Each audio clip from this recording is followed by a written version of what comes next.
I feel like we're also just getting started.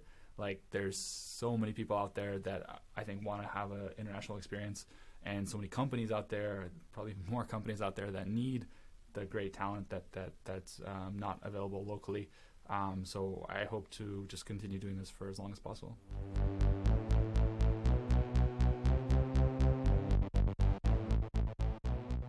Welcome to the hexdevs podcast. I'm your host, Thiago. And I'm your co-host, Stephanie. Today we have a very special guest, the one and only Ilya Brotzky. So how you doing, man? I'm doing great, Thiago. Stephanie, thanks for having me. So we're really excited to have you here.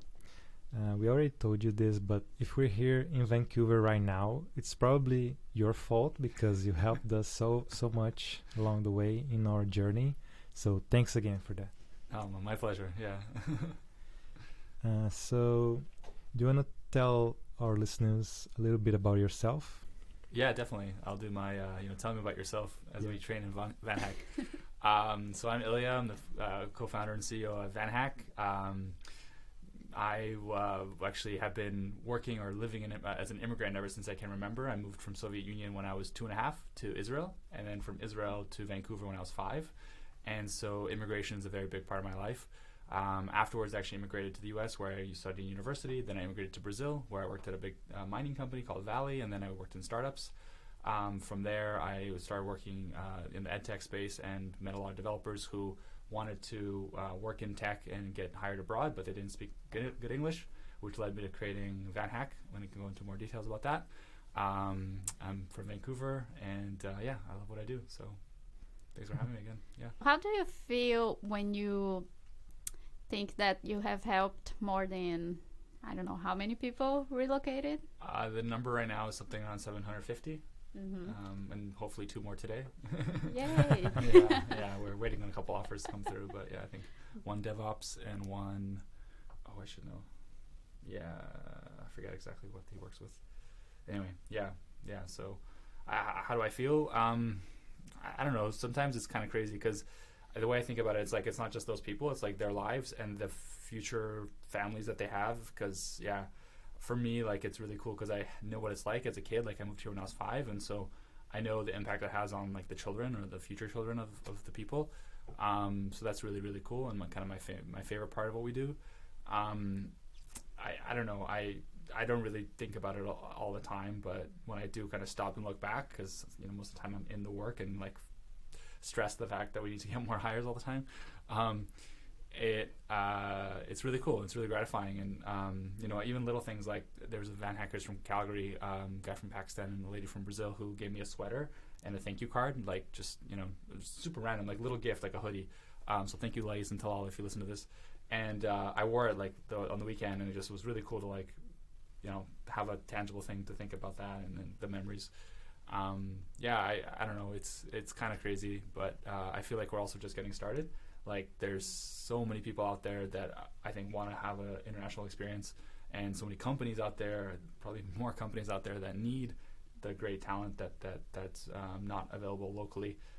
So I hope to just continue doing this for as long as possible. What motivated you to start VanHack? How did that start? Yeah, so actually my first idea was to help people move to Brazil. I was living in Brazil, and I saw this guy create a course called China Career Blueprint, and I thought, well, I'm in Brazil. A lot of people asked me about how to move to Brazil in 2012, and so I thought, why don't I create Brazil Career Blueprint? So him and I worked on the project, and it was really like super basic, like a WordPress site with some videos in the members area and my consulting help. And that got like maybe 20 or 30 people to sign up. But all the time I would tell my Brazilian friends, like, hey, I'm doing this project, what do you think? They would say, Ilya, like, listen, you're doing this the wrong way. You have to help Brazilians move to Canada. Like, are you crazy? And a few people from Brazil started asking me, questions about moving to Canada. I remember one day, I thought, let me try this idea. I created a Facebook page called Morar no Canadá, would live in Canada in Portuguese, and it got like 3,000 likes in 2 weeks or something crazy. And I was like, whoa, there's something like that. And people started sending direct messages to the page, and it wasn't for tech, it was just a general thing. And I thought, okay, there's something here. But really, when I moved back home to Vancouver in 2014, after living in Brazil for 4 years, I started getting a lot more messages on Facebook from people that I met in meetups and people that I just kind of knew in the industry, in the tech world when I was in Brazil, saying like, hey, like I saw your pictures on Facebook, like that looks like a really nice place to live. Vancouver, Brazil was kind of starting to go into the depression or a recession when during the World Cup. I left literally like halfway through the World Cup in 2014. And then they just kept messaging me, and then I thought, maybe I can have this idea that I can help people come to Canada and learn how to code. That was the first idea. So I created this page using Unbounce, a great Vancouver startup for anyone who wants to create landing pages. We actually helped them hire 2 developers. I think the first one on your podcast, Stella, was one of them, first episode. So go check that out, guys. Good interview. And so Unbounce was our first website, and it was awful, like just the worst, ugliest page, broken Portuguese and really bad design, because I'm not a designer and I don't speak Portuguese that well, at least writing. So the first version was in Portuguese? Yeah. It was cool. Super focused. I think the one lesson I could kind of give to people is to be like hyper focused, like obsessively focused. Like make your product for like 5 people, or like even for 1 person, and then go to 2 and then 3, and then some people, I think, like just kind of an aside, but I think a lot of people try and build something that's like way too mainstream and broad, and they're scared to focus and be like narrowed down. And I think that's wrong. I think you should go as specific as possible. So the first idea was Vancouver for developers from Brazil. So developers from Brazil to move to Vancouver. And actually the first idea was people who wanted to learn how to code. But quickly when I published the Facebook, the Unbounce page on Facebook groups, all the people who were developers already, like you, Thiago, they got in touch with me and said, hey, like I don't need to learn how to code, but I still want to move to Canada or to Vancouver. What can you do to help me? And that's when I did maybe 30 or 40 conversations like on Skype, and then a few people in person who are here in Vancouver already, just learning and like asking questions, customer discovery. And those people got me thinking that I should create an English course or like a soft skills course for developers to move to Canada. And everything the first year was just in Portuguese. So if you go back to our blog and go to our last page, the first 15 blog posts on VanHack are in Portuguese. But now everything's since been translated to English. So that was like the first idea. And then one cool thing I'll say, last thing, is I actually had 2 ideas I was working on. One idea was a crowdfunding crowdfunding app for homeless people here in Vancouver. And then the other one was VanHack. And I wasn't sure which one to focus on, but VanHack just kept coming back. Like, even though the page was super ugly and the URL was even like unbouncepages.com/Vancouver, like it wasn't even a website, people would like email me being like, hey, my friend sent me this link in Portuguese, written in Portuguese. My friend sent me this link. I'd like to learn more about it. And that happened like once a week. And I wasn't doing anything. I was just kind of like focusing on this other idea. So that kind of like wouldn't let me go. And so I thought like, okay, let's just focus full time on VanHack. And kind of from then things started growing. Yeah, that's a great story, because you didn't really need to validate your idea. You just got a bunch of people coming to you and say, hey, so I need this. Do something about it. I really need this thing. So you just had to build something, right? Yeah, so it's all about finding a problem, right? Like the problem I found was there's a lot of people who wanted to relocate, but they didn't know how, and they didn't have the communication skills too. So I needed to figure out actually like what specifically, because my original idea was wrong, but by testing the idea and having those 30, 40, 50 conversations, whatever it was, I got that feedback from them and was able to realize that like resumes and cover letters, LinkedIn profile reviews, and interview practice was the key. Yes. So what it's most important about what you said is that you didn't have the most beautiful app and anything. We know with the most recent technologies and all of that, but still people were super interested. And sometimes people think that to have a successful business, you have to already provide something perfect that people can already use. So that's really good to know. A real success case following that.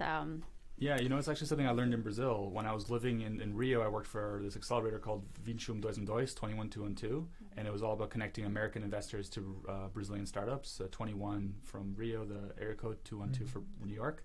And they taught us this thing called Lean Startup, the Lean Startup methodology by Eric Ries. And his whole thing was you got to test. And in the early days, the most important thing about a startup is not how much money you make, but how much you learn. So I just tested and try to be as lean as possible by creating something that honestly, just my whole thing was if you're interested, put in your email. And that was a big part of us, the email marketing. I'm sure you guys got all that email from VanHack as well.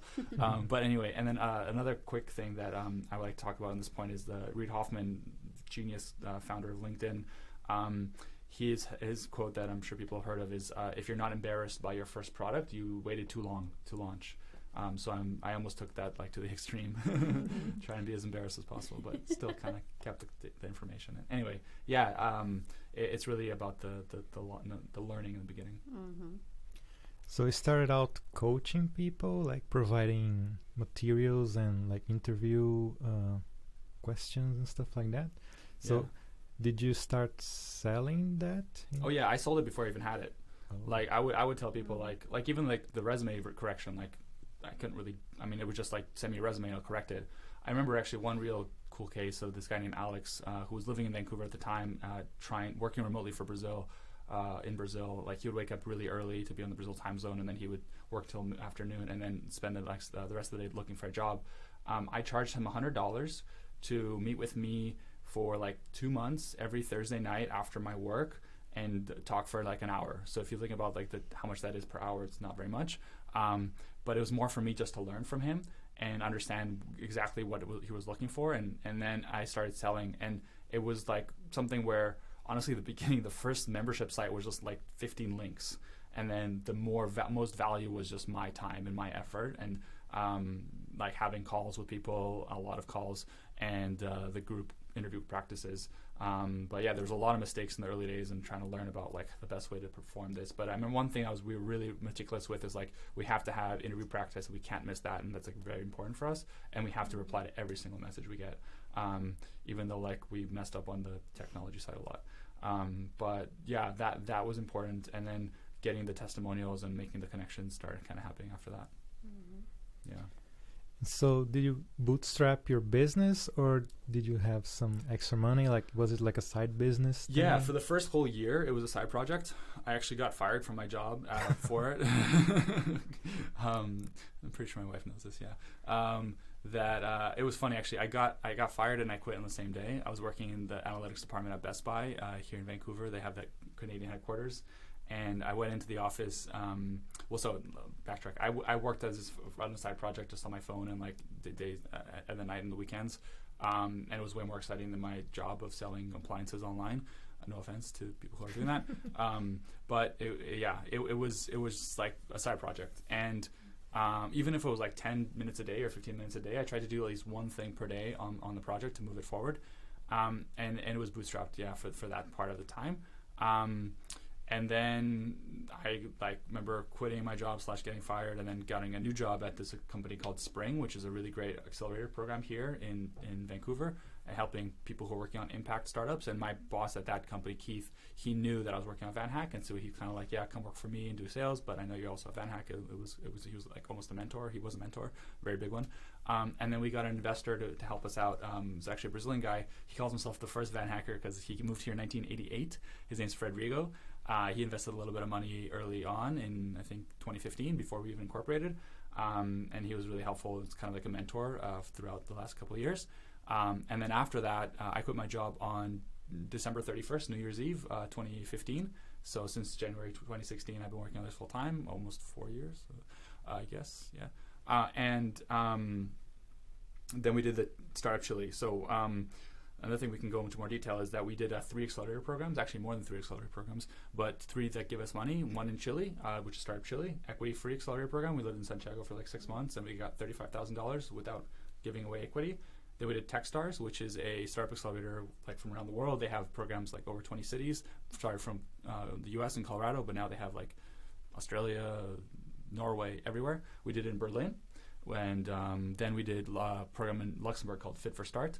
And so Techstars invested in us, and then Fit for Start gave us equity-free money. And those programs were really helpful for us in the early days because we were able to grow a lot faster, expand into new markets, and not have to like dilute ourselves so much. Yeah. Nice.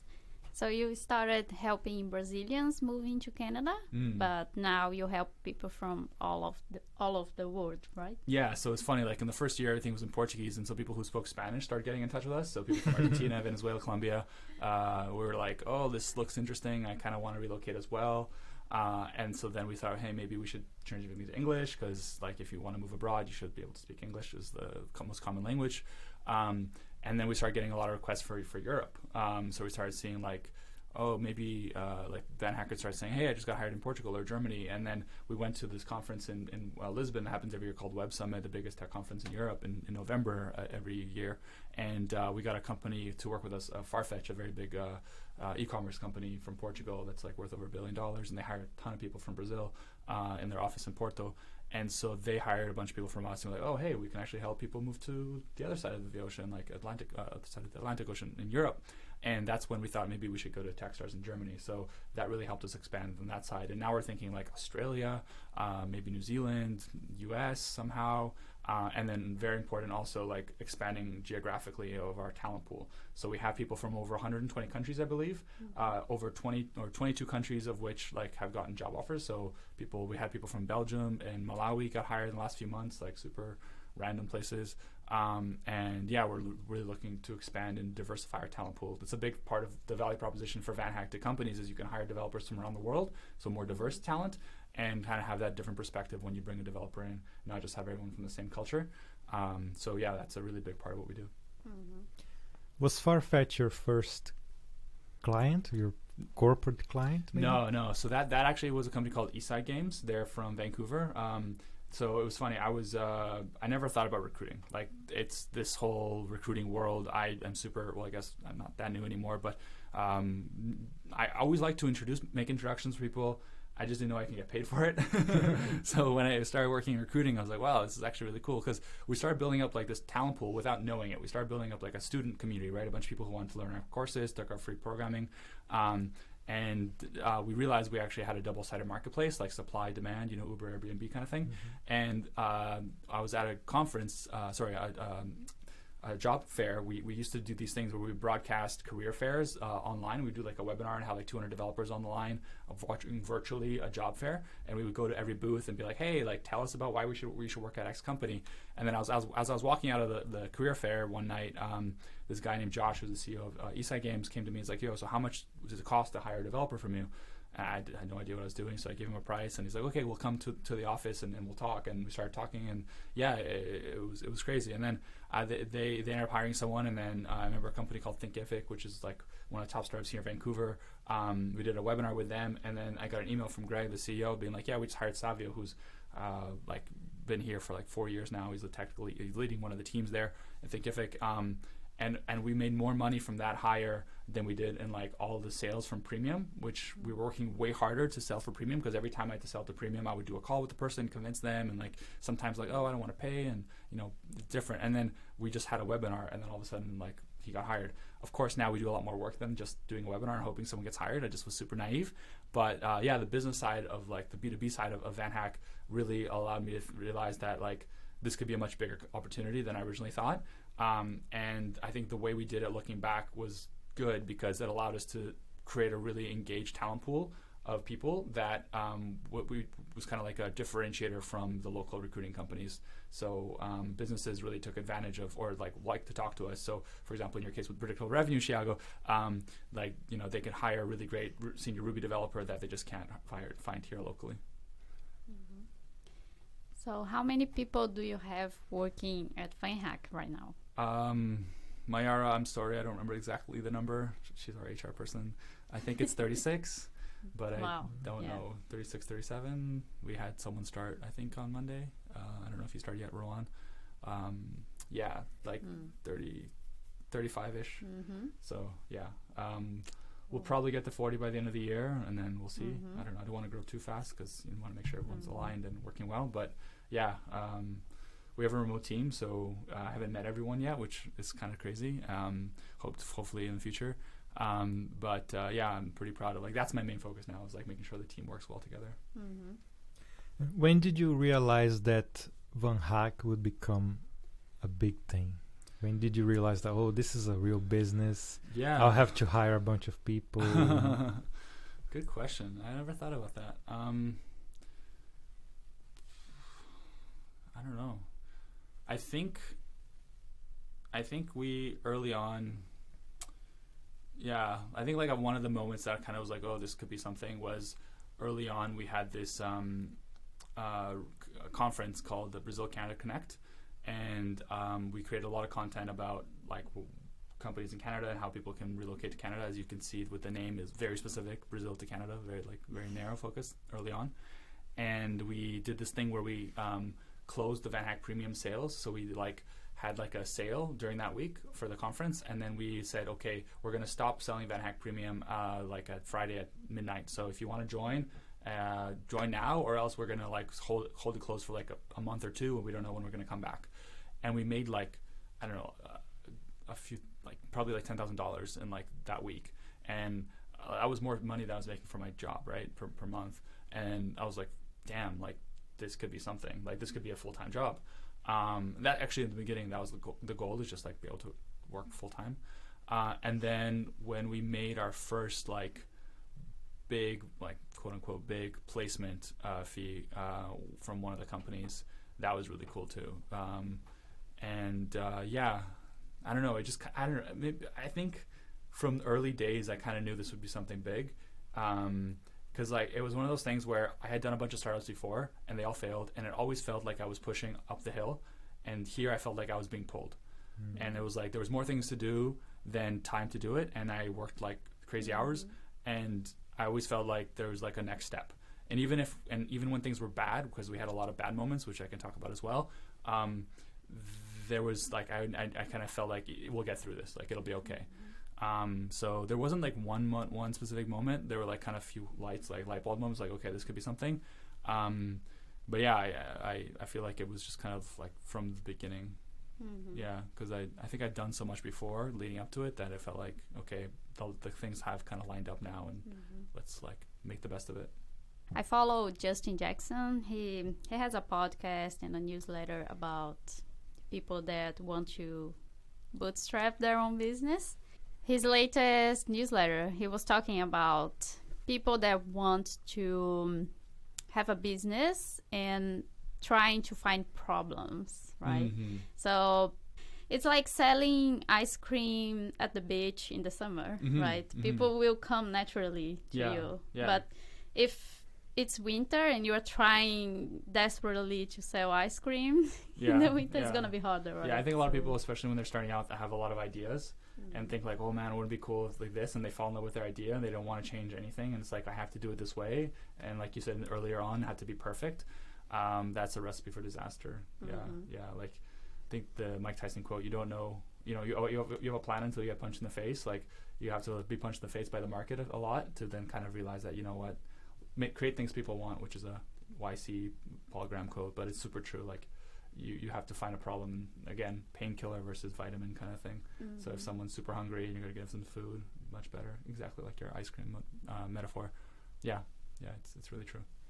But also the good thing about your story is that you started doing something. Yeah, we weren't really sure about what you were going to do, and then you found the problem. Yeah, and then you tried some things out, didn't work. Then you tried some other things, and then it kind of clicked with your audience. So you started building your audience, and then you were doing some things, and then these things you were doing led to these other things. So and led to the problem that you were trying to solve, right? So you didn't start with a cool idea. You just started trying things out, and then you found something, right? Yeah, exactly. I think the learning by doing, and just do it. Just start.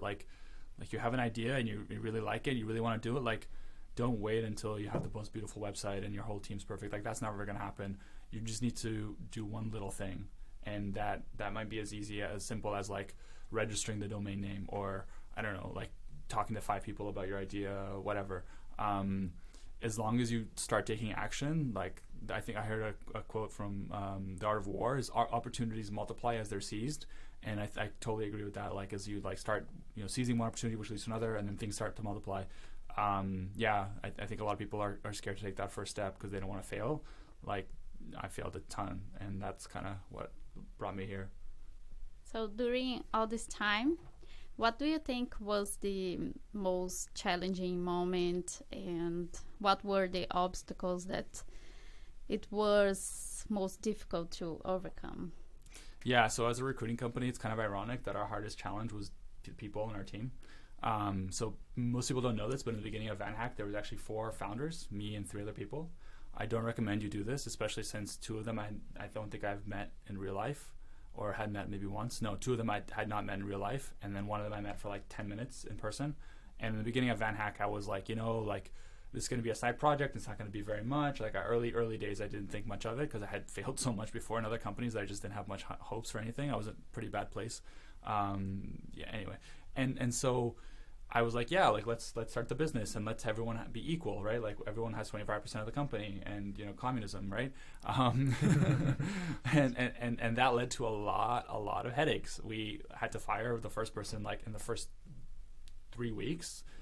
Just clearly wasn't a fit for the company, and it was the first person I had to fire, which was terrifying. But yeah, it was needed. And then the next person went on vacation for 3 months. And so we're like, you can't be part of the business anymore. And then the last person, after I went full time, it was kind of obvious that there wasn't a need for that person to be in the business, or at least we weren't equals in terms of how much we were contributing. So we tried to find a common ground, but that led to like 1 month in the business where like nothing worked. And I was like, we just stopped, and I was like freaking out and couldn't sleep. And my wife like helped me a lot through that and still does a lot today, but like especially in the early days. And it was a huge like block in terms of like, okay, are we going to get things going or not? So I think co-founder issues are probably the most common reason why startups fail. So if I could give any advice, it would be vested equity. So when you start a company, don't give everyone, like, first off, if it's your idea and you've worked on it, like don't give shares to anyone. Like do your best to not make anyone a partner at all. But if you do, then just quickly on that, I definitely like, I think there's a trend out there being like, hey, like you need to have a co-founder to be successful, ish. I don't know I don't know how much I believe in that, but I guess if you do have co-founders, put everyone on a vesting schedule, which means that you put them on like they'll gain equity over 4 years, and in the first year you have the right to fire them, and they don't get anything. It's called a cliff. So let's say you give them 20% of the business, it's 5% over 4 years, and if they leave after 2 years, they only get 10%. So we didn't do that, and that was awful and caused a lot of headaches. And yeah, so that was definitely the biggest mistake. And how we got through it, like, I mean, the first 2 were kind of easier because they weren't in Canada and we didn't like even meet them. One was in Brazil, the other one was in Ireland, and the last one, he was here in Vancouver in Canada, and that was definitely tough to kind of have that conversation with him and then figure out like what's the steps, like what's going to happen, etc. It ended up working out, and thank God it's all kind of okay. But yeah, like it's so super ironic that a recruiting company has people problems, and we still do to these days. Like it's always hard. Like we have a remote team, so sometimes it's tough to know like if someone's a culture fit or not, and all those things. And we're trying to figure out how we can hire better for ourselves. That's definitely been the biggest challenge. Of course, I can't say from experience because I don't have any business or whatsoever, but I do know a lot of successful cases from indie hackers, which is a community for people that bootstrapped their own business. They also started as a side business, and big part of the people there, it's a solo founder, and like they just, I don't know, spent like $100 per month or something. So it's good that you say that, because sometimes we do things because everyone else is doing, right? But there are other alternatives.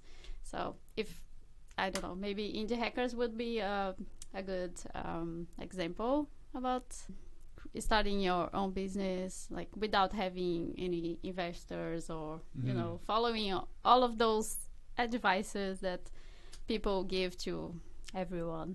But yeah, there's a good podcast I used to listen to called Startups for the Rest of Us, another one called Bootstrapped Web, which are kind of similar.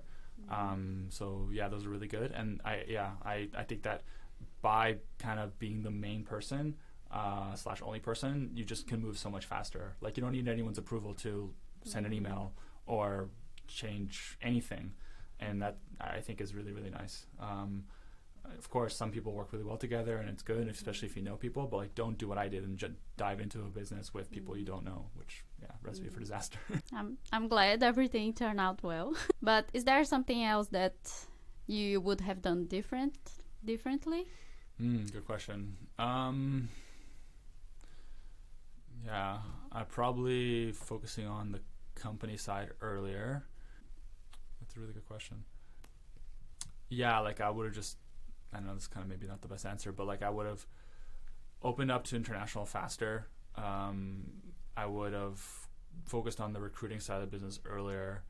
And I would have started doing more recruiting events earlier as well, because those all those things really worked well. So like start at those earlier, we would be further ahead than we are now.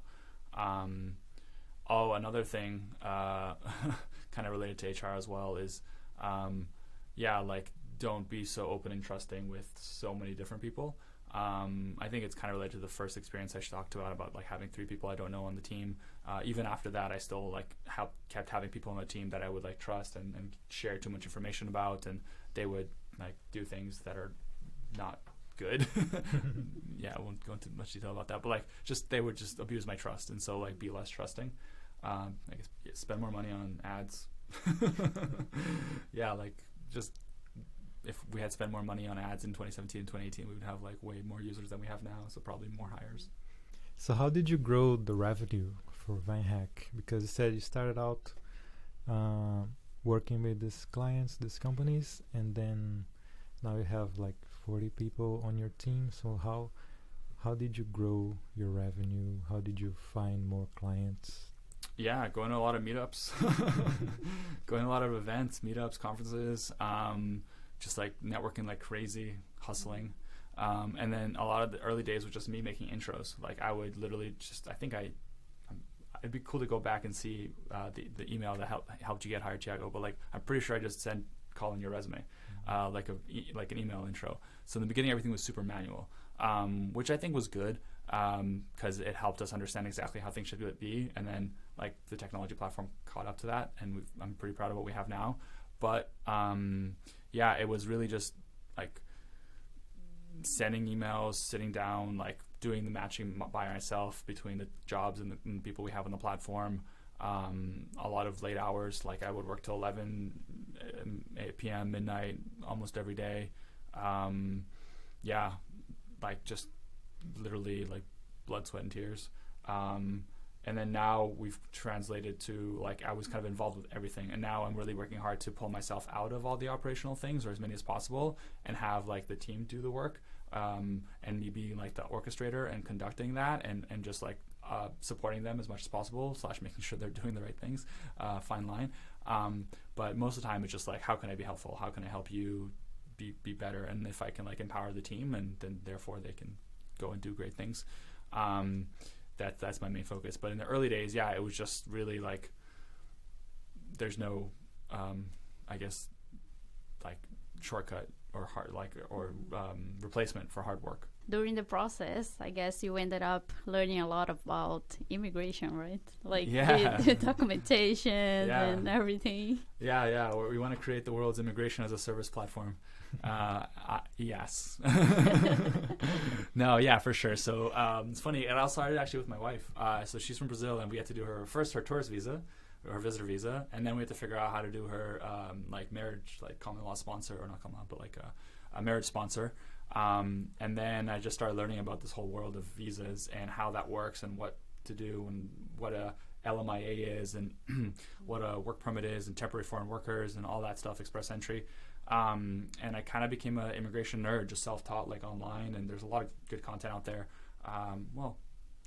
Not that much good content. There could be better content working on making things more clear, because if you go to the government website, you have no idea what to do. But we had the fortune of working with a lot of immigration consultants and learning from them, and just generally like trying to figure out how the process works. And now I would say we're probably, we are the best immigration firm for global talent stream in Canada. We've done about 10% of all global talent stream visa processes in the country. I think close to 450.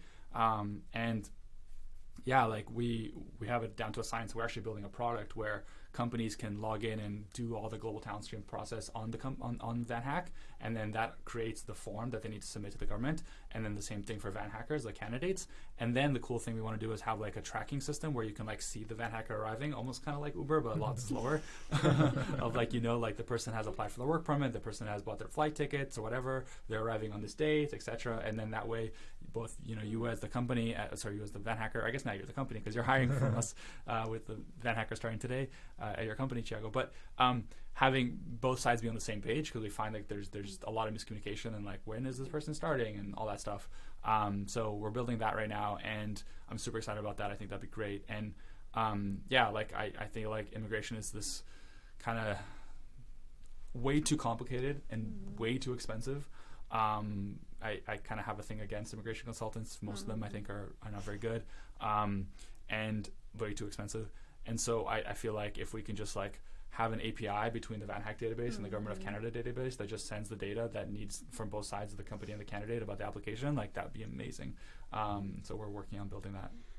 That looks super exciting. As a Brazilian, when we faced like the immigration documentation in the government website, for us it was actually, wow, this is simple, right? So the hardest part was the documents in Brazil.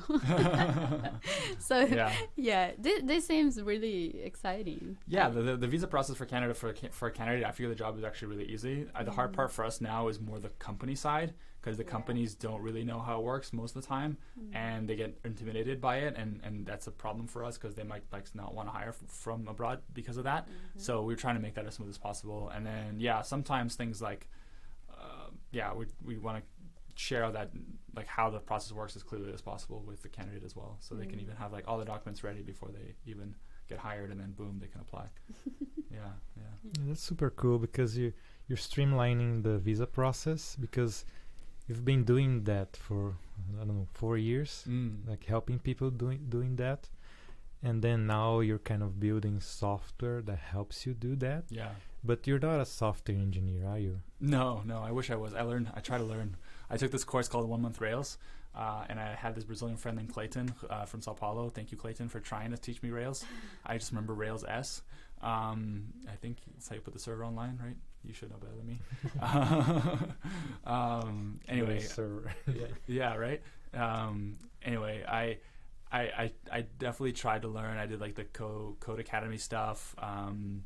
I actually like before wanted to create like a boot camp for developers, right? Like teaching people how to code. So I wanted to learn and then be able to like somehow be involved in that. Anyway, my brother's actually a really good developer, probably one of the top React developers in the city, and according to him.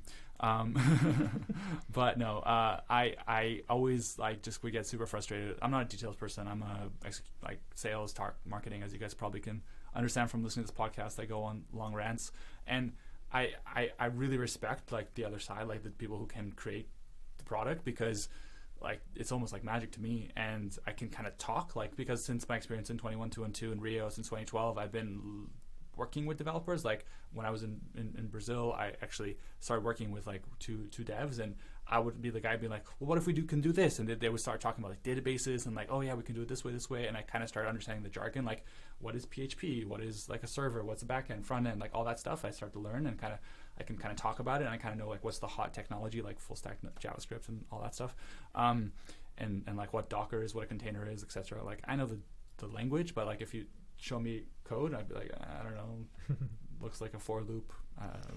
Just something like a term I know. Anyway, I think it's something that I probably should improve, but from talking to CTOs and hiring managers and HR, I think it's something that I just can always involved in and thinking about. Yeah, we're built in React and .NET, by the way. Cool. Our platform, Yeah, for us it's the opposite, because we know how to code, we know a lot about technology, but we also want to learn about sales and marketing and other stuff, because I feel like there's like a limit to, if you get too specialized in something, you don't get much more value from it. Right. The more you're specialized, the less value you get from it. But if I learn some other things, like learning how to sail a little better, learning how to do some marketing, then I can get a bunch of value because I already know how to build stuff. But if I learn how to sell it, then I'm unstoppable. I had a friend who told me, like, man, Ilya, if you learn how to code, you're going to be dangerous. Because like you can, do both sides. And exactly with you. And I think honestly, like, it's probably easier for you to learn how to sell than for me to learn how to code. So you're in a better position.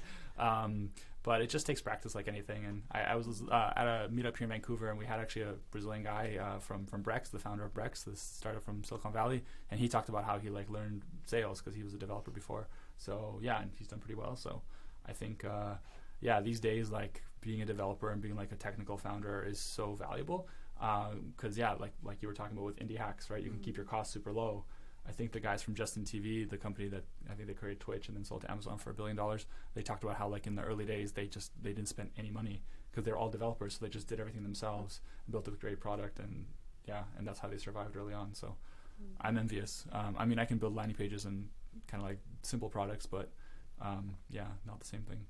Oh, besides this immigration process that you mentioned, is there something else that it's in your mind for the future of VanHack? I mean, right now I think we're trying to really improve our the events that we do. So I kind of touched on this before, but we do these events where we fly developers to cities that they want to move to. So Thiago, like you wanted to move to Vancouver, or both of you, Steph and Thiago, wanted to move to Vancouver. We would like pay for a part of your flight to come to the city you want to move to, and then have a recruiting fair with companies that are hiring for the skills you work with. And we found that these events work really well. We call them LEAP, and about 50% of people who attend these events end up getting hired. And it's because this in-person aspect of the interview process is really great and much stronger than just doing it virtually. And you can do a lot more interviews in a short amount of time. So you can have like the first, second, third round interview all in the same week rather than having to schedule like 1 week in advance and taking a long time. And by that time, the candidate already got a job somewhere else or something, like that. And so, I want to take that to another level. Like I think we could be doing, my team will kill me, but I think we can be doing a LEAP event every week, or at least like during the right time, or even like two LEAP events in two different cities at the same time.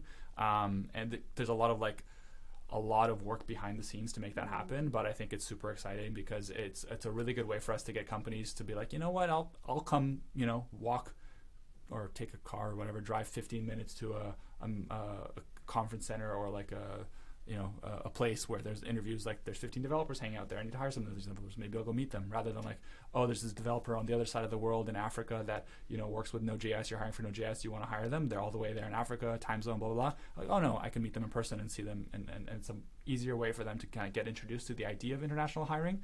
And then on the candidate side, I think it's really cool because you as a candidate who never maybe even moved, like, did you guys go to Vancouver before or Canada before? Never. No, you didn't, right? So you didn't know what you're getting yourself into. You can watch YouTube videos, right? But I mean, it worked out. But wouldn't it be cool for like you to have that experience and spend the week or however long in the city, and then you can like really know that either yes or no, this is the place for me. And I think it's like way better than coming to a city and like going by yourself and maybe learning English or whatever people do. So I think we can do that a lot more. So that would be the thing. And I also think like VanHack itself could be doing more conferences. Like I think should be like a VanHack conference. Like I think VanHack can be like the leader in like, we want to be the world's biggest international tech recruiting company. So it'd be cool to have like an international tech conference. I don't know, tech recruiting conference. We'll see. That's like an idea I've been thinking about recently. Because like if we do our own events, that's also a nice thing to get the word out and getting things going. And then also maybe like going into remote jobs and thinking about how that could be something, because I see that as a huge trend. So those are all things I'm thinking about, but probably change tomorrow. And when is the next LEAP event? In 2 weeks. It'll be in September 16th in Toronto. It'll be for just women, developers who are women, because like diversity is a big thing, and also a lot of companies are asking to hire more developers who are women. So we have a lot of people from around the world, and a lot of them are women, and so we have this advantage over other recruiting companies. So we thought we'd do an event just for that kind of demographic, and so that's happening in 2 weeks, which is crazy. And we have, I think, 20 developers traveling from around the world to Toronto, and I think like 15, 20 companies as well. So yeah, we'll see. We have actually 6 Leap events in the next 4 months. So Cool. yeah, 2 in Vancouver, 2 in Toronto, Calgary, Montreal. Yeah, that's 6. Yeah. If I'm a company and I want to be part of the Leap event, how should I get in touch with you? How does that Yeah, work? just sign up on vanhack.com, create an account. Our team will get in touch. And what if I'm a developer and I want to move abroad? Yeah, so for developers, we have an event section on our website. And you just go to that and apply. Yeah. So it looks like it's the best time to be moving abroad. Like there are so many jobs everywhere. You can go pretty much anywhere you want. You can go to Europe, you can go to Canada. And is that true? Yeah, I mean, if you think about when my parents moved to Canada in 1993, they was no YouTube, there was no internet, there was no anything. They had to write handwritten letters. They'd never seen a picture of Vancouver before. So now these days you can get paid to move somewhere, right? Another thing, they had to pay an immigration consultant, arrive without a job, bunch of challenges. And then if you look back further, like people had to literally trek across the world or take ships and die. Yeah, like anyway. So yeah, like to your point, like in history, if you look at things like there's never been a better time. And then especially if you're a developer, like, oh my God, first you can try the job remotely. Many companies allow for that, and get to know a team of people. You can learn so much about the city/country you want to move to. There's companies like VanHack, but like, yeah, there's never been a better time. And I think there's something like 40 million open dev jobs in the world. I think McKinsey said that would be the stat in 2020 or something like that, crazy number. I mean, it doesn't matter if it's 40 million or 15 million or 50 million, it gets just huge. And every company is becoming a tech company, so it's just going to get bigger. So yeah, like there's many companies also offer really good relocation packages, and they help you with the move, the flights, all that stuff. There's never been a better time. Yeah. And also the visa process is getting easier, exactly. Right? So there's Global Talent Stream. I just found out there's a visa in Australia called Global Talent Scheme, which is like a ripoff. Yeah. Oh yeah, I think they just copied Canada, which is cool. Awesome. It's GTES. I don't know what the E stands for, but yeah. So Australia, the only country honestly that's not open to hire developers these days is the US, which we'll won't get into. But yeah, Europe. So like you can go to Sweden. I mean, many countries all over Europe. And there's even like, I don't know, I think governments are really like even fighting for developers. So in the Netherlands, if you move to the Netherlands, you get this thing called like, I forget what it's called actually. There's like a tax break where you pay 30% less taxes than a local if you're a high skilled worker. So let's say you get hired in Amsterdam and you guys move to Amsterdam, your taxes would be 30% lower than someone who was born in Amsterdam in Holland. For the first 8 years that you move there. Oh. So it's like a pretty nice thing. And I think Germany has this thing too. It's a different thing. They give you more like credits or something like that. It's different. But like countries are literally like realizing that if every developer who moves to a city or every highly skilled worker that moves to a city creates 12 new jobs, because you guys now pay rent, you go to restaurants, you go to movies, you go do all these things, right, as two high skilled workers. And so they're competing because they want your tax dollars. And you're going to pay tax now for the rest of your lives in Canada versus Brazil. So Brazil government just lost a lot of money, and Canadian government just won a lot of money because you guys moved from those countries. So yeah, I think forward-thinking countries are starting to think like this, and we want to be the way that tech talent relocates around the world, no matter where they want to go to. What is the average size of the companies that hire through VanHack? Is it true that only big companies, for example, Amazon, Microsoft, Apple, those are the only companies that help people relocate? No, actually, it's a really good question. So those companies definitely help people relocate. But the problem with those companies is that everyone knows them, and everyone from around the world is applying to work there. So, and of course, they're hiring a lot. And if you get hired, they're amazing. But you really will have probably a better chance if you apply to more like mid-sized companies. So companies that are between like 50 to 500 people. And these are kind of companies that I would look for, because they don't have this global employer brand and recognition that other larger companies do, and they can't compete on salary with the big guys. So they're kind of like, okay, I can't hire a senior developer because like they're all hired at Amazon or whatever, and then I can't pay the $300,000 or whatever Amazon pays plus stock options. So I need to think of different alternatives, and international hiring can be that alternative for them. So while not all of them have like the capacity to deal with the legal paperwork and everything like this, and not all of them might be open to hiring from abroad, you'll probably have more success at those companies. And a cool thing is that like those companies, you probably have a better culture and like better quality of life and work-life balance, and be able to be more like a leader in that company. So like if you come to a company like, for example, I mentioned Thinkific, like Savio's case, like he got hired there as a senior developer, and I should check, but like I'm pretty sure, or Carolina, like she's another developer who got hired at Thinkific, who I know for sure is now leading a team. And she was able to progress in her career faster. So yeah, like definitely take a chance on startups / scale-ups or mid-sized companies. I think a lot of people have this misconception that those companies don't have any money, but like if you have 200 employees, you're making a lot of revenue to pay all those salaries. And so yeah, also a lot of those companies get funding, right? So they get like investor puts in like $3-5 million or whatever. Those companies need to hire. So yeah, I think that people who are looking for just the big companies are doing it the wrong way. Mm-hmm. And which roles and technologies are those companies hiring most? Yeah, so I think the most common job we have is Java and then JavaScript, which front-end developers, because everyone needs a front-end developer.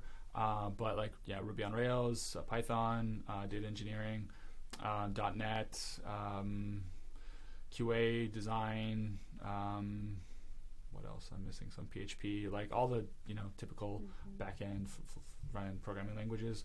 Typically, they're looking for more kind of intermediate to senior developers, so like 3+ years experience. So if you are a junior developer listening to this, get a few years experience, and then try. That's typically the kind of profile they're looking for. Yeah. Mm-hmm. There's probably other technology skills I just didn't think of right now, but if you, yeah, and if you go to vanhack.com, you can see. Go check it out. It's free to apply for jobs, by the way. And it's usually, so let's say that someone has a lot of experience, but it's self-taught. So they didn't go to college. They didn't do a master. Yeah. Would they still no be problem. a good fit? Yeah, for I those think companies? like the differs country to country. So I saw in Spain we were working with a company that just said we need people over 6 years experience. So you have to have a certain years of experience. I think in Canada it's like 4 or 5. I'm not sure exactly. But if you can like for example, my brother, I mentioned her earlier, like he did another, like he did psychology in university, and now he works as a developer. And like, in Canada, Europe, it doesn't matter if you have a degree or not, or what your degree is in, as long as you can code and speak English well, you'll be okay. Mm-hmm. Yeah. And what about the salaries?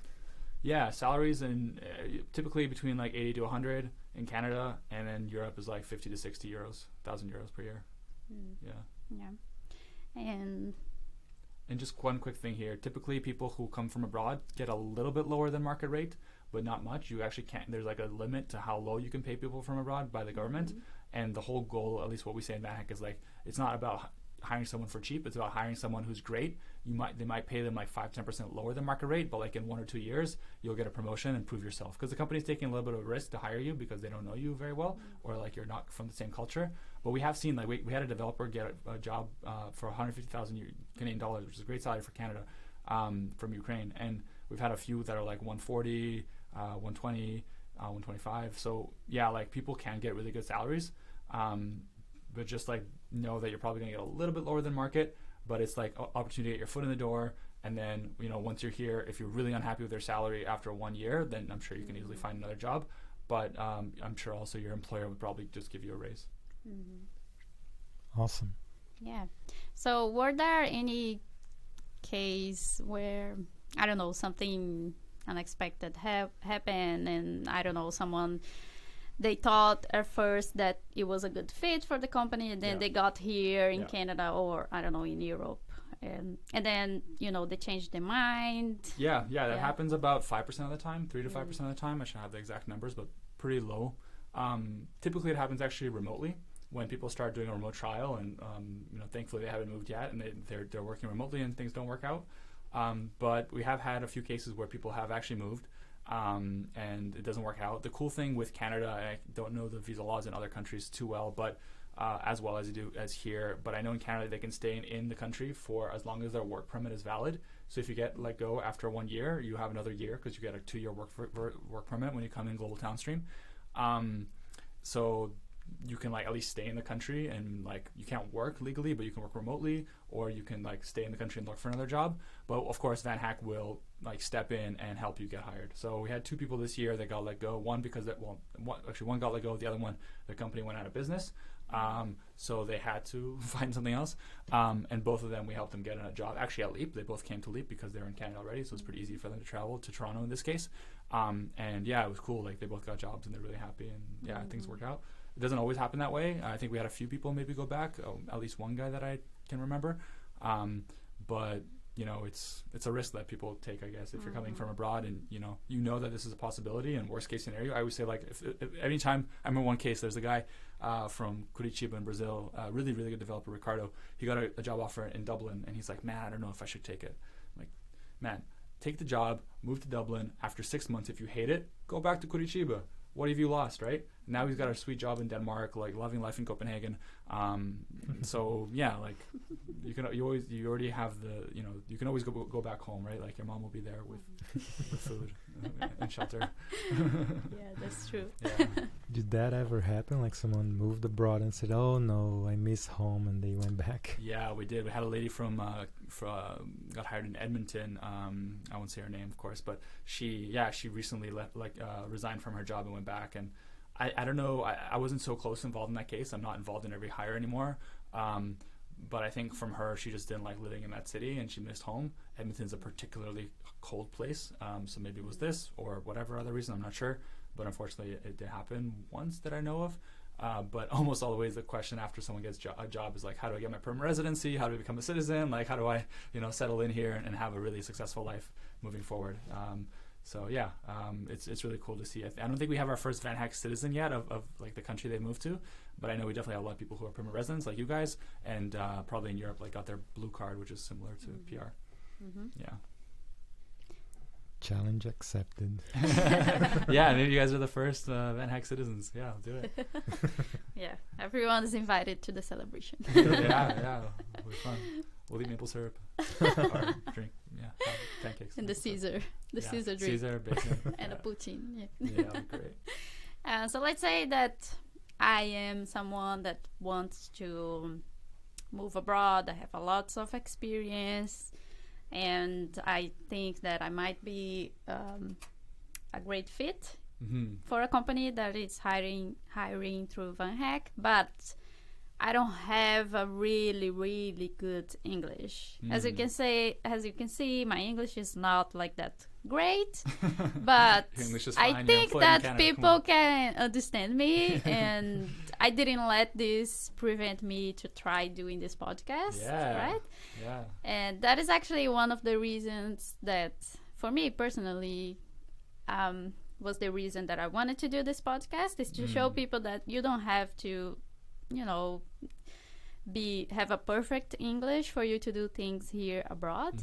So let's say that there are a lot of people listening right now and they feel like their English is not that great. Yeah. What First is thing I'll your say advice? that English is my third language. As maybe you don't know because I moved here when I was 5, so I don't have an accent. But I was Russian and then Hebrew and English. So I think staying with the theme of having English as a second language or non-native English speakers on the podcast, I'm happy to be in that group, and I think that's a really cool idea, Steph and Thiago, to do that. But yeah, just a personal note. But so I know what it's like to come to Canada and not have good English. Trust me. But what I would advise is, of course, join VanHack Premium, which we can talk more detail. But really, the more important than that, like, you don't have to. The more important thing is just like do one thing a day to improve your English. And my best tip is, actually, I got this from my grandma who moved to Canada when she was 65 from Russia, never come to Canada before, and now she speaks pretty much fluent English, or really good for like a 80-year-old or 80-something.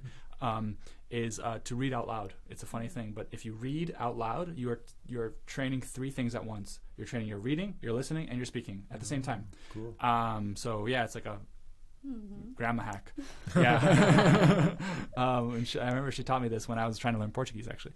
And so yeah, this is like a really simple thing you can do, and then just read like technical documentation if you're a developer, or like the news, Hacker News or Indie Hackers or whatever, and whatever like subject you're interested in, and that'll be like a really easy way for you to train that, and do that like for like half an hour a day.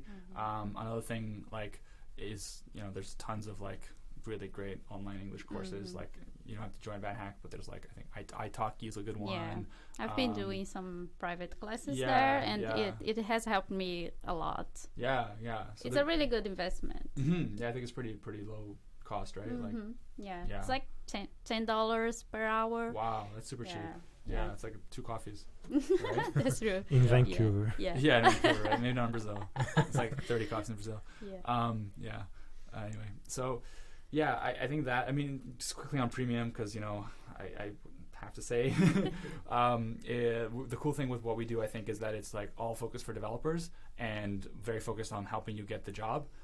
So we have this like 32 hours of English practice per month in a group where you, and it's $65, so it's like $2 an hour, so cheaper than italki, but it is in a group, so you don't have that full time. But you are in a group with people who are having the same goal as you, so you can learn from them too and exchange ideas and have your questions answered, and it's always with a teacher who's like a fluent English speaker.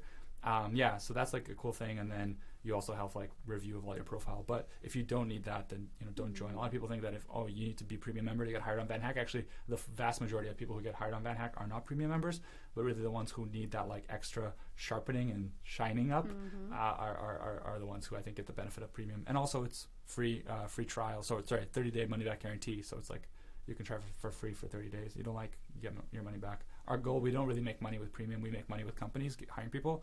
So we want to offer as much value as possible to help people get hired. So yeah, like Danilo, the guy who started today at your company, Thiago, he was a premium member. So yeah. That's cool. Yeah. So it works, guys. Yeah, it really works. I think 57 premium members this year have gotten hired so far. Yeah. Nice. Yeah.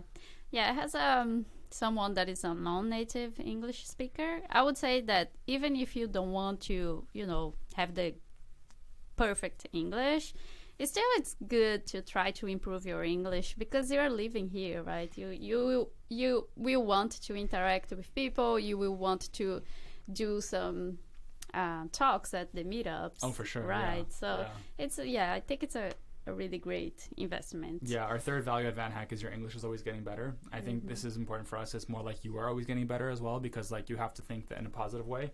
So many times, I don't know, maybe just Brazil, but like a lot of people that I met in Brazil would be like, oh, meu inglês is tão ruim, like they'd say their English is awful, and they'd be so negative and self-conscious and afraid to make mistakes.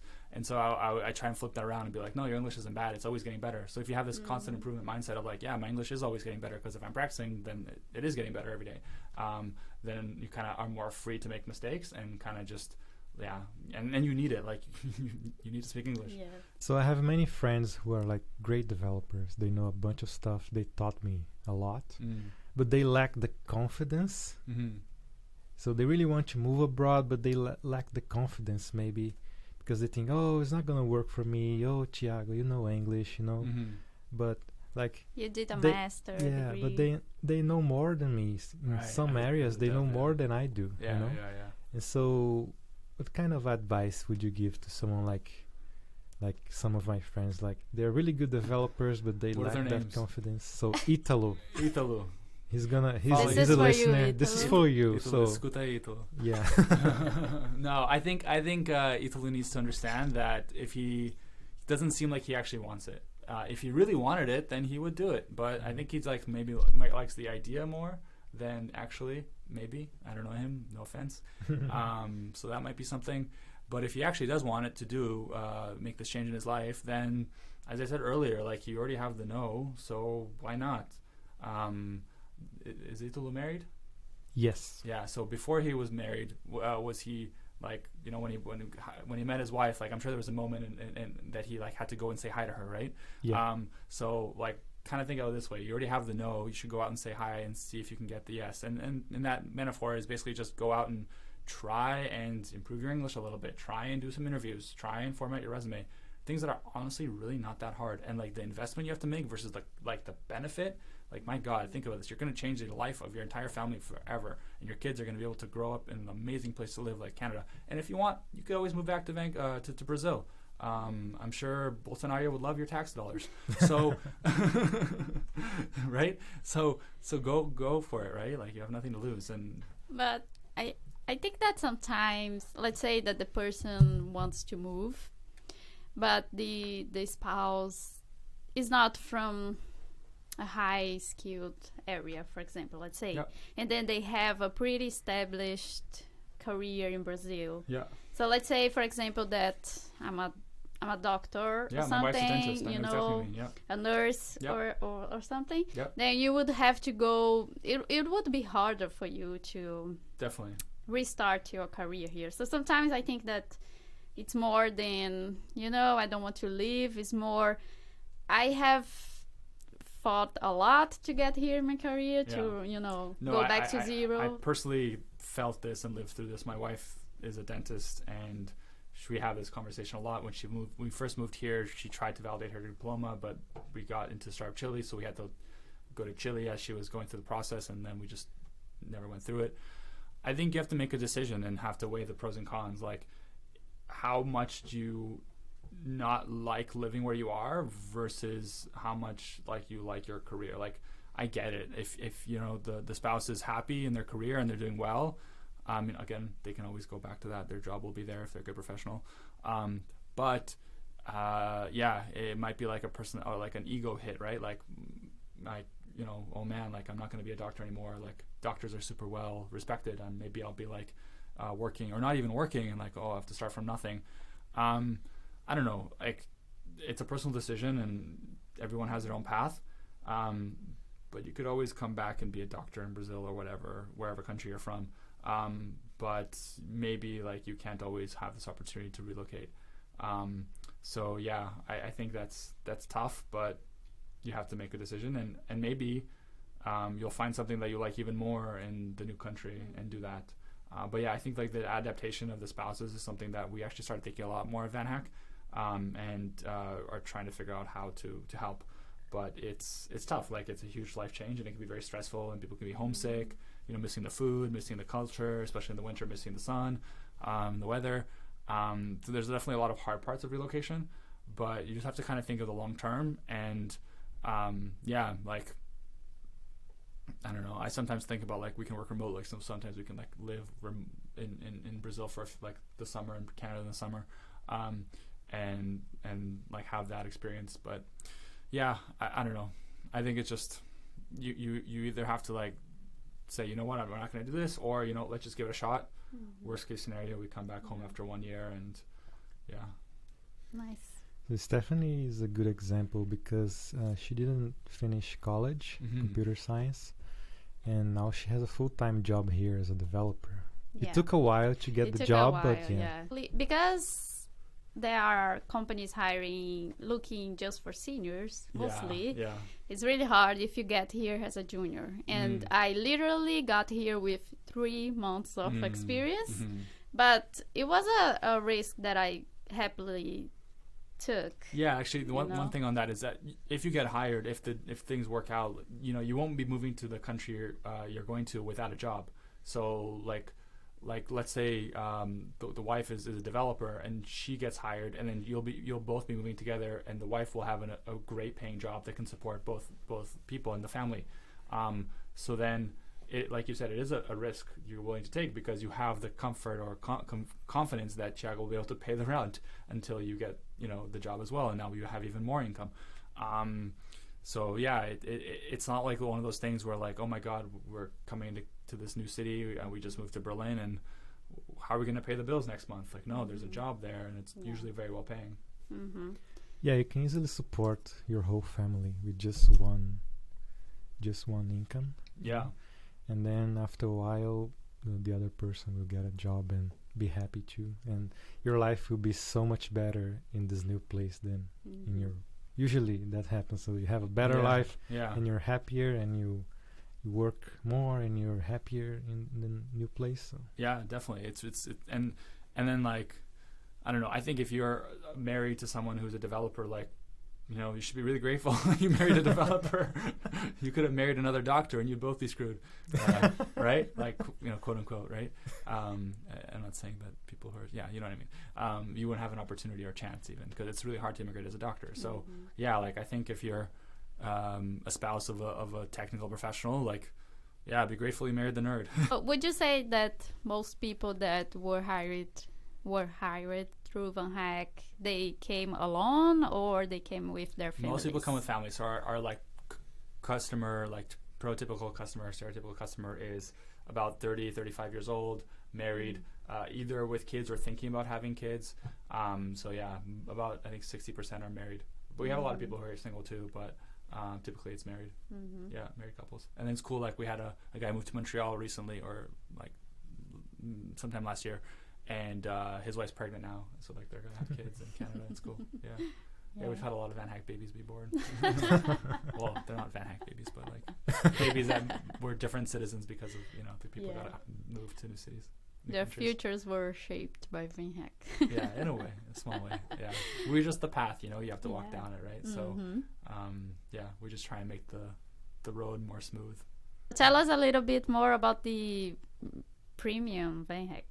How does that work? Who should be a good fit? Yeah, so with premium, I think the best people are people who are good at tech but aren't so good at English. And first thing that happens is you join our Slack group. We have 2 Slack groups, one from premium, one that's free, and you get connected to Juliana, who's our premium account manager or community manager. And she'll kind of explain how everything works. You also get an email course that shows everything, and you get free premium content, more specialized content.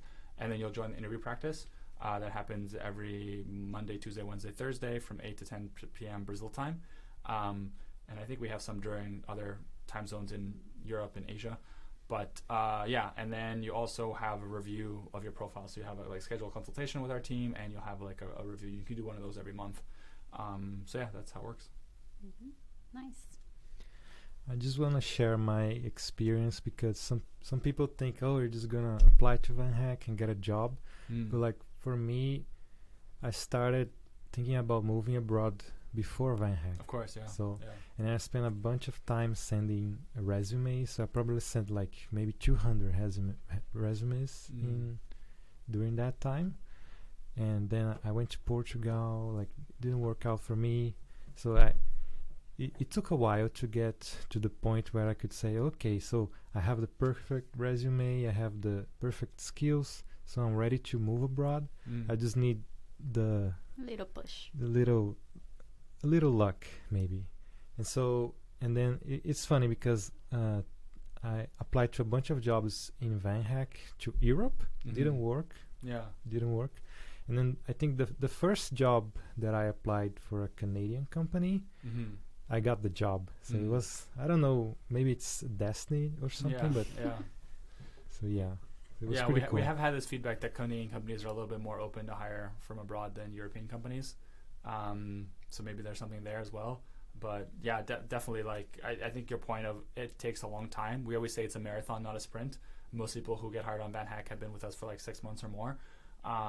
And they're, before even joining VanHack, like I've heard stories of people like planning for 10 years to relocate. Like their English isn't good enough, or they don't have enough money saved, or they don't have enough experience in the technical side of things, whatever it might be. And people have this long-term view of it, because you are changing your entire life forever. So you might want to like take some time to plan.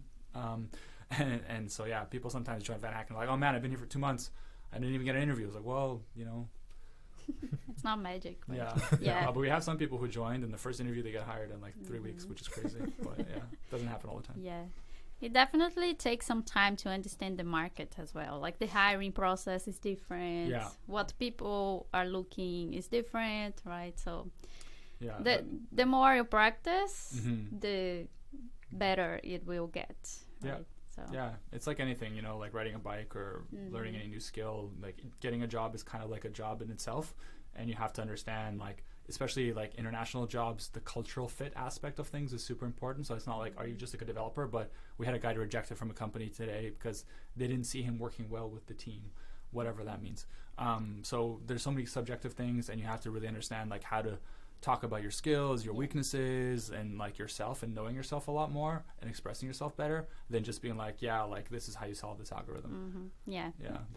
Yes, nice that you mentioned this, because Stella, she mentioned that, right? She said that it looks like here in Canada people value a lot what we call soft skills, which would mean, for example, if you know how to interact with your team, if you know how to express your ideas, coach people, mentor other people as well. So this is something that I don't know, not a lot of companies in Brazil value. as much as here in Canada. Yeah, So. I think. You did mention about like saving a little money and everything. Mm-hmm. I would say that if you that are listening right now is thinking about moving abroad in, I don't know, maybe the next 2 or 3 years, what you can do right now is start saving a little money for that, because even if you got here with the job already, it's good to have this comfort of, you know, if something goes wrong, I have this emergency fund. So about the money part, you're probably going to need to have like 2 months rent saved up for the deposit for the apartment, and then like, you know, food and different expenses. So maybe like, let's say 5,000 to 10,000 Canadian dollars if you're in Canada, maybe like 3,000 to 7,000 euros. It's not like a make or break. Like if you don't have this, it's not the end of the world. We've even lent VanHackers money and they paid us back for helping with the rent. Doesn't happen often, but if they need. And then, yeah, like typically you'll get a nice relocation package from the company and that'll help with it as well. Yeah. And what about the feedback from VanHackers that are working in another place? What can you tell me the feedback they give you? I mean, almost all the time they're really, really happy, and that's like makes me really, really like proud and happy as well. I met a guy yesterday who was one of the first VanHackers hired, Petros. He's been living here for like 4 years now. Also has his permanent residency. Like his company just got bought by another company, and he's like helping lead the DevOps transition. Like it's really cool to see for me like the products that they built. I always had this idea to do like a campaign called Built by VanHackers, to like think about how many lines of code have VanHackers written after they got hired, and how many products have they shipped, and all these kind of things. We don't do such a good job of measuring this impact, which is something we really need to do. So another idea about the future. Yeah, and it's cool. Like we have you know, VanHackers who are CTOs or you know, like I said, leading products. Some of VanHackers work for like the largest companies in Canada, and companies that everyone uses, products that everyone uses. And it's really cool to see like that this person that got hired then was able to impact this team this way, or even like a smaller company hired a VanHacker, and now that person's like, you know, being able to like help them launch their product and help them get funding and help them grow their business. And all these, there's all these stories, like too many for me to even remember and count. Well, we do count them, but I don't remember all of them. But yeah, typically they tell me like, I'm really happy. And sometimes they say I'm looking for another job, but most of the time they're like, yeah, the cool thing is the VanHackers stay for like 2, 3, 4 years at companies. Because after you move around across the world, like you're typically not going to look for a new job. Or if you do, it's maybe like one and then you stay. They don't change jobs a lot, which is really cool because companies like that, as well as people have the stability afterwards. So yeah, I mean, I just found this Google sheet one of our employees shared with me today of like 20 testimonials that she collected in the last couple of weeks of people saying they had a good experience. And we always try and make sure that everyone has a good experience if they get hired or not, or even if they get hired outside VanHack. Like you can come join VanHack, learn from us, and like get all the training, and then get hired on your own or through some other platform, and that's great too. Like we just want to help. Mm-hmm. Awesome. And we just ask you tell everybody about VanHack if that happens. That's what we're doing now. Yeah, right. No, it's That's really true. cool. It's hopefully it becomes like a network effect where the more people get hired on VanHack, the more people tell their friends about VanHack, and their friends get hired, and they tell more people, and we grow that way. And what about VanHackers that started their own business or startup? You know, that's something that I've always thought would be really cool in the future, have something called VanHack Ventures, where VanHack becomes more like an investment company and helps invest in different startups that VanHackers create. Or even like takes some developers that we have on VanHack and puts them into a company that already has a business idea, and then it helps put investment in that company as well, and help them grow together. Maybe like in the next 3-5 years, we'll see, because we have all these amazing developers. But I don't think there is, and I can't think of any one example. If there is one out there, I would love to connect with that person if they're listening to this by any chance. But like of a VanHacker who's come to Canada or Europe and then left their job to start a startup that's done well. I don't think that's happened yet. I hope it happens one day, and that'd be really cool. But yeah, for now, I don't think so. Yeah. Challenge accepted. yeah, definitely. No, it's. I think. I mean, before VanHack, I worked at this Spring Accelerator, and my job there was to teach people how to start startups and run startups. which I'm definitely not the world's leading expert in, but I'm really passionate about. So I think it'd be really cool. And I think it could be something special because usually what companies do is they raise a bunch of money and hire a bunch of developers. Whereas I think like we can just cut that out and just hire the developers, build the product, and then have some marketing as well. Use the money to grow rather than just to build a product, which can be very expensive and time consuming. Yeah. Is there something else you want to talk about? No, I mean, thank you guys for having me. It's been a good conversation. I don't think I've gone through so many details before about VanHack. You guys are very thorough. I like that. Yeah, congrats on the podcast. Yeah, we're really happy to have you here, and we hope we helped someone get motivated. Yeah, if someone listened to this and you've made it all the way to the end, and if you want to send me an email, it's just ilya@vanhack.com, ILYA. Send me an email being like, I listened to you on the Hexdevs podcast all the way to the end, and I'll definitely reply to that. Or you can add me on LinkedIn. I'm the only person in the world with my name, so Ilya Brotzky, or like with the way it's spelled. And yeah, I'm very open and always want to connect with people. So please, especially if you made it all the way to the end, feel free to message me. Nice. That's awesome. It was really cool to hear about your story, and I think it's very inspiring to us because you're helping a bunch of people, making their lives better, but also because you started your own company and you're doing that because you like it and you're helping people, and it's super cool. We love that, and thank you so much for coming and talking to us. My pleasure, and I look forward to investing in your startup one day. Yeah, Sure. very soon. Awesome, cool. This has been the hexdevs podcast. We hope you enjoy it, and all the links are gonna be provided in the description notes. Don't forget to subscribe to our newsletter and share this episode with your friends.